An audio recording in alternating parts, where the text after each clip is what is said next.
I think we have exaggerated the powers and the potential of state governments in Nigeria.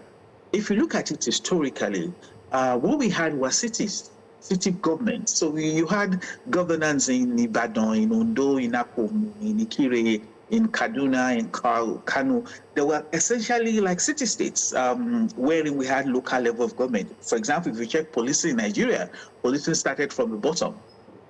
Now, and then we didn't have Nigeria initially, so there was no federal government for now. And then we created a federal government, we created a Nigeria, we created a federal government. And then in his wisdom, it was General Gowon that started the concept of state. We had regions, but he started to call them states. And then Marital Amendment added more to it to make it 19. So you notice that the youngest of these three levels is actually the state government.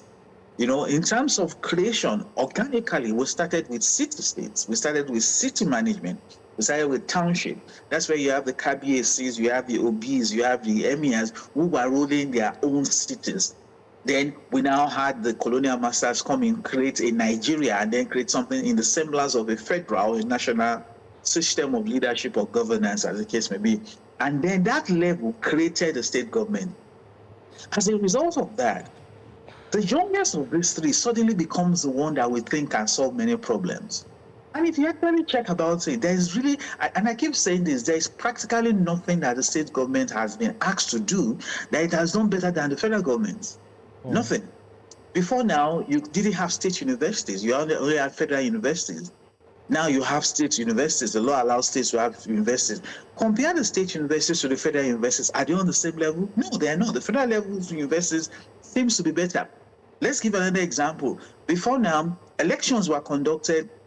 States didn't have to conduct elections. We now have state government giving powers using their various state electoral commission, CX, to conduct local government elections. The worst elections in Nigeria are the elections conducted by the state governments. So the point I'm trying to make is that the state government has been the most ridiculous in terms of delivery of service, because the things that were handed over to them, they have not done them very well. Now, what is now very horrible about it, or makes the matters worse, is that despite the poor performance of the state wants to do more things. So in a place like Lagos State, for example, the state government has taken over the responsibility of many local governments. So you have, for example, state government collecting refuse, which is a constitutional mandate of the local government. Now, so a state government that is struggling to deliver its own traditional rules is now taking additional rules and collecting from local government. I told somebody once, the Nigerian Constitution describes who should build roads.